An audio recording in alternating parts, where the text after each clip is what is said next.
नमस्कार, बहुत स्वागत है आपका। दोस्तों, कर्ज एक ऐसी चीज़ है, ऐसी परेशानी है जो अगर पीछा ना छोड़े तो जीवन जैसे ठहर जाता है। और आजकल के आधुनिक जीवन में कर्ज लेना भी ज़रूरी है। यहाँ तक कि लोग फ्रिज भी लेते हैं तो वो भी लोन पे इंस्टॉलमेंट में 10-12 जमा कर रहे हैं। गाड़ी भी लिया वैसे ही, फ्लैट भी लिया वैसे ही। असल में हर चीज़ों के दाम ही इतने हैं कि हमारे पास उतने पैसे नहीं होते। तो हम चाहते हैं चलो भाई महीने महीने कुछ कमाएंगे और असूल कर देंगे। ऐसे में जब हम कर्ज से मुक्ति नहीं पा रहे हों, सोचा तो था जब लिया था कर्ज वापस कर लेंगे, लेकिन वापस नहीं कर पा रहे हैं, तब क्या होगा? लाइफ ठहर सी जाती है। जीवन में बहुत सारी परेशानियां आ जाती है। जीवन लगता है जैसे अंधकार में चला गया है, कुछ और आगे का रास्ता ही नहीं दिखता। कर्ज वैसे तो है बहुत अच्छी, संभल गए तो अच्छा है, नहीं संभल पाए तब बुरा हो जाता है। सबसे पहली बात तो हम आपसे शुरुआत में ही कहना चाहेंगे, कर्ज कभी भी ना ही मंगलवार के दिन लें और ना ही दें। शनिवार के दिन अगर कर्ज लिया तो कर्ज चुकाने में पता नहीं 2-4 दिन तो लग ही जाएंगे। और मंगलवार के दिन अगर आपने कर्ज लिया या फिर दिया, तो अगर आपने किसी को दिया है तो वो पैसे आने से रहे, और अगर आप कहीं से कर्ज लिए हैं तो ऐसी ऐसी परेशानियां आएंगी, आप कर्ज वापस कर ही नहीं पाएंगे। तो हमेशा ही इन बातों को ध्यान रखिएगा। रविवार, इस दिन भी कहते हैं ये खाली दिन है, कर्ज लेने देने से बचना चाहिए। दोस्तों, कर्ज अब आप ले चुके हैं, जीवन में परेशानियां ही परेशानियां हैं, तब इससे मुक्ति पाने के लिए हम तमाम तरह के प्रयोग करते हैं। उसी में हम आप आज आपको 2-3 ऐसे विस्तार से आपको उपाय बतलाएंगे जिसको करने के बाद आप कर्ज से मुक्त हो सकते हैं। तो इसी क्रम में हम सबसे पहले आपको बतला दें, अगर आपसे किसी ने कर्ज लिया है, आप परेशान हैं, तब क्या करेंगे? रविवार से दिन शुरू करना है लगातार 27 दिनों तक। भगवान सूर्य को जल में एक चुटकी लाल मिर्च के बीज डालकर जल अर्पित करें और उनसे प्रार्थना करें आपका जिसने पैसा लिया है वो आपको मिल जाए। और इस बीच इन 27 दिनों के बीच जितने भी शनिवार मंगलवार आते हैं, आप उनसे अपने पैसे वापस लेने के लिए यानी मांगिए उनसे। आपको यकीन मानिए बहुत जल्द पैसे मिल जाएंगे। दूसरी बात, अब हम आपसे कहने वाले हैं, आप कर्ज के दलदल में खुद फंस गए हैं, चाहते हैं इस दलदल से निकले। दोस्तों, एक बात हम यहाँ कहना चाहेंगे, उपाय तभी काम करेगा जब आपके अंदर की इच्छा भी रहेगी, हाँ हमें कर्ज से मुक्त होना है। ये नहीं कि उपाय कर लिए अब खुद ब खुद पैसा आएगा वापस आप कर्ज से मुक्त हो जाएंगे, ऐसा कुछ नहीं होने वाला। यकीन मानिए, आप उपाय भी कीजिए और प्रयास भी कीजिए, जीवन सार्थक होता है, सफल होता है। तो सबसे पहले तो हम आपको बतलाएंगे, ज़्यादा परेशान ना करते हुए, अगर आप कर्जों से बहुत परेशान हैं, कर्ज आपको बहुत परेशान कर रहा है, आपको लगता है लाभ नहीं हो पा रहा है, तमाम प्रयास के बाद भी आपका कर्ज उतर नहीं पा रहा है, तब क्या करेंगे?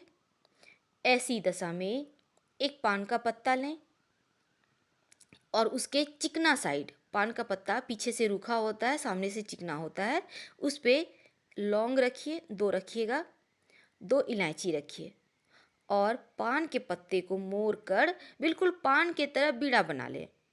अब हनुमान जी के चरणों में रख दे। हनुमान जी के मंदिर जाइएगा, मंगलवार के दिन कर सकते हैं, शनिवार के दिन कर सकते हैं, ये 2 दिन कर्ज के लिए ज़्यादा उत्तम रहते हैं। वैसे आप किसी भी दिन कर लें, अगर आपको जैसी भी सुविधा हो आप कीजिए, क्योंकि भगवान तो हर दिन हर किसी की सुनते हैं।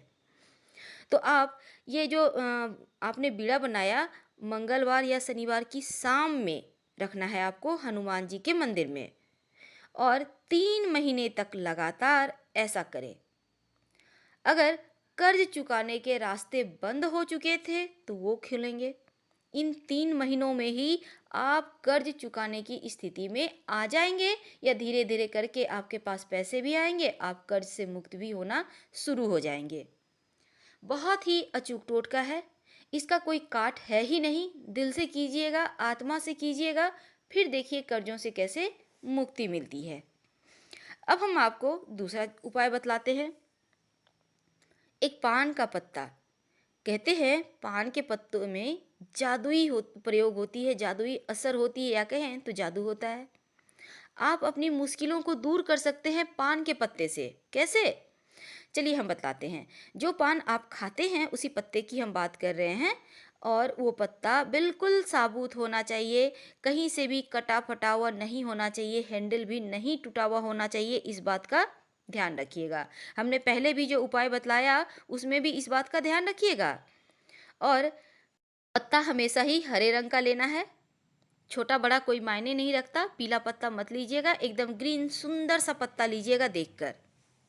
दोस्तों, अब हम जो आपको उपाय बतलाने जा रहे हैं वो है आपके व्यवसाय में बरकत के लिए, धन आने के लिए। अगर आपका व्यवसाय में बरकत नहीं है, नियमित रूप से धन नहीं आता है, आप जॉब भी करते हैं, आपको तनख्वाह नियमित रूप से नहीं मिलती, तो ऐसे में आप एक उपाय करें।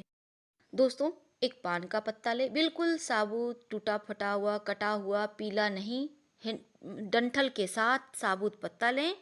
और चिकना साइड होता है, एक होता है खुरदरा साइड, तो आपको चिकना साइड नीचे कर लें और खुरदरा साइड ऊपर कर लें। अब खुरदरा साइड वाले यानी उल्टा साइड का पत्ता, उस पर गुलाब की कुछ पंखुड़ियाँ रखिए, दोनों हाथों में लें, माँ दुर्गा को अर्पित कर दें। ये प्रयोग आपको हर शुक्रवार के दिन करना है। धन आता रहेगा, बरकत होती रहेगी, आपका दुकान दिन दूना रात चौगुना चलेगा। करके देखिए, याद रखिएगा हर शुक्रवार के दिन करना है। दोस्तों, हमने कहा 4 उपाय, हम 4 ही बतलाएंगे, हमने 2 बतला चुका, अब तीसरा जान लें। अगर आपका कोई काम है जो बन नहीं रहा, बेटी का विवाह तय नहीं हो पा रहा, आपका जॉब में प्रमोशन नहीं हो रहा, बेटा को जॉब नहीं मिल रहा, पत्नी भी परेशान है, यानी भाई महिलाओं को भी परेशानी आती है, मान लेते हैं उनके कोई मन में कुछ इच्छाएं हैं वो पूरी नहीं हो पा रही है, तमाम तरह की ऐसी चीज़ें होती हैं जीवन में जो कहीं ना कहीं अटक जाती है। आपने मकान बनवाने का सोचा है, मकान नहीं बनाने का जतरा नहीं बन रहा है, मकान स्टार्ट तो कर दिया, पूरा नहीं हो रहा है, काम पेंडिंग ही पड़ा हुआ है। तो इस तरह की जब समस्या हो, तब कहने का तात्पर्य है आपका कोई बहुत बड़ा काम जो काफ़ी समय से रुका हुआ है, आपका मकान, आपकी नौकरी, विवाह फाइनल नहीं हो पा रही है, फाइनल हो गई तो तारीख नहीं मिल पा रही है।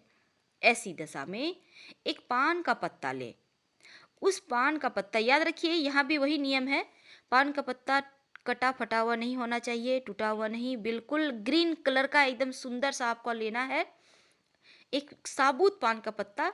अब उसका चिकना हिस्सा जो है उसे नीचे कर दे और खुरदरा हिस्सा यानी पीछे वाला पार्ट ऊपर रखें, यानी उल्टा करें। अब उस पान के पत्ते पर 2 लौंग रखें और दोनों हाथों से बहते हुए जल में प्रवाहित कर दें और प्रार्थना करें जो आपके काम में रुकावटें हैं वो इस पान के पत्ते के साथ बह जाए। और ये प्रयोग आप 2 से 3 महीने लगातार कीजिएगा। प्रयोग आपको मंगलवार या शनिवार के दिन कीजिए या रविवार के दिन। ये 3 दिन जो होते हैं वो टोटके के लिए बहुत अच्छे होते हैं। आप देखिएगा 2 से 3 महीने तक लगातार करने से आपके काम में जो रुकावटें हैं वो दूर होंगी और आपको काम में सफलताएं भी मिलने लगेंगी। बहुत ही सिंपल सा उपाय है और ये 3 उपाय जीवन में कहीं ना कहीं आपको तरक्की जरूर देंगे। चलिए, अब इतनी चीज़ें हमने बात की, शादी विवाह, घर मकान, प्रमोशन, परेशानियाँ, उसके बाद हमने बात की आपके कर्जे की। अब हम बात करते हैं धन तक आपको मिल गया, अब स्वास्थ्य। अब स्वास्थ्य के बिना तो पूरा जीवन कंप्लीट ही नहीं होता, क्योंकि स्वास्थ्य सबसे बड़ा धन है। अगर आपकी कुंडली में सर्जरी के योग हैं, आपका स्वास्थ्य बहुत खराब है, बहुत गड़बड़ है, आप बहुत ज़्यादा परेशान हैं, तब करेंगे उपाय। एक पान का पत्ता लीजिए, बिल्कुल वैसा ही जैसा हमने पहले कहा। अब चिकने साइड यानी सीधा साइड सिंदूर से उंगली में आप सिंदूर लगाइए और उस पत्ते पर लिखिए राम, और सामने साइड से ही हनुमान जी के चरणों में चढ़ा दें, यानी जिस साइड से आपने लिखा है। ऐसा आपको 9 मंगलवार करना है और शाम के समय करना है। आपकी स्वास्थ्य की परेशानियां जरूर दूर हो जाएंगी। तो दोस्तों याद रखिएगा, शाम के समय आपको हनुमान जी के चरणों में अर्पित करना है। और कोई भी उपाय हमने जितने भी दिन लगातार कहे हैं, आप लगातार ही कीजिएगा। अब मान लेते हैं आप पुरुष हैं, आप नहीं कर पा रहे हैं, तो आपकी माँ है, बहन है, पत्नी है, बच्चे हैं, कोई भी कर सकते हैं। आप महिला हैं, आपके भी घर में जो भी हैं, आपको टाइम नहीं है तो कोई भी कर सकते हैं। बस प्रेम भाव होना चाहिए, भक्ति भाव होना चाहिए, दिल से आत्मा से बुलाइएगा, भगवान आएंगे। हम आपसे विदा लेते हैं। वीडियो पसंद आए तो लाइक कर सब्सक्राइब करें। धन्यवाद।